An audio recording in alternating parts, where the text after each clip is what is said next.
Baik, jadi setelah di-input datanya semua, sekarang kita bisa menganalisis validitas dari masing-masing variabel X dan variabel Y. Sekarang kita coba variabel X dulu. Caranya dengan ini, analyze, kemudian correlate, bivariate, kemudian masukkan semua variabel X. Ini kan tidak kelihatan, jadi kita bisa mengganti dulu jadi display variable names, sehingga itu lebih mudah kita mengidentifikasi mana yang X dan mana yang Y. Kita masukkan semua yang X dulu ke sini. Kemudian Pearson correlation itu lebih sering umum digunakan. Kemudian ya ini sudah default to tail. Kemudian oke. Akan muncul tabel yang besar. Kemarin kan kalian cuma melihat dua variabel yang diuji ya.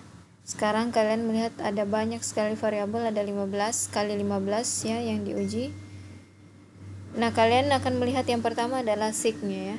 Sig di tabel yang ini itu tidak muncul. Kenapa? Karena Pearson correlation-nya 1 yang menunjukkan bahwa ini berkaitan erat dengan ini, jelas karena ini adalah variabel yang sama.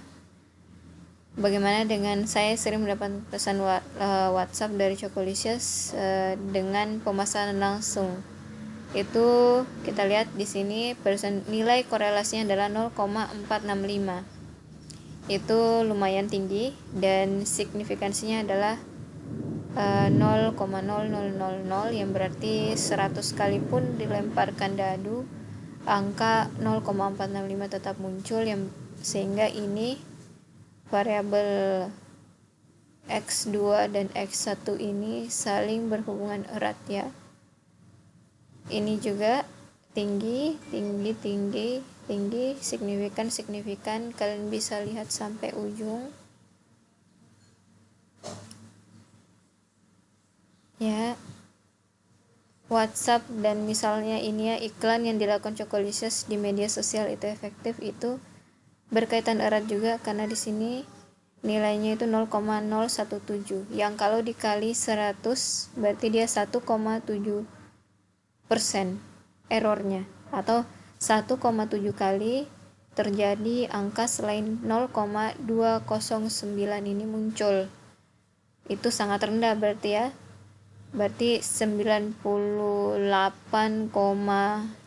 kali angka ini muncul, sehingga ini iklan yang dilakukan Cokolicious di media sosial itu efektif dengan variabel X1 yang ini itu sangat berhubungan erat. Kalian bisa telusuri sampai ke bawah ya, dan mencari yang mana yang tidak signifikan atau nilai korelasinya terlalu rendah. Tapi kemungkinan besar tidak ada karena ini saya juga sudah uji dan saya mendapati bahwa memang semuanya Pearson correlation-nya tinggi dan signifikan ya. Bagaimana dengan variabel Y? Kita bisa cek lagi, correlate, bivariate. Variabel Y kan adalah penerimaan brand. Sekarang kita mau lihat, masukkan semua yang Y ke bivariate correlation-nya, kemudian oke. Ya, hal yang sama juga terjadi di sini. Rata-rata nilainya cukup tinggi sampai ujung, dan juga yang lain juga sepertinya tinggi. Ini adalah uji validitas. Jadi begitu cara kita menguji validitas. Kalau kita lihat di sini ada yang Pearson correlation-nya rendah, kemudian dia tidak signifikan, berarti itu harus dikeluarkan dari analisis pertanyaannya.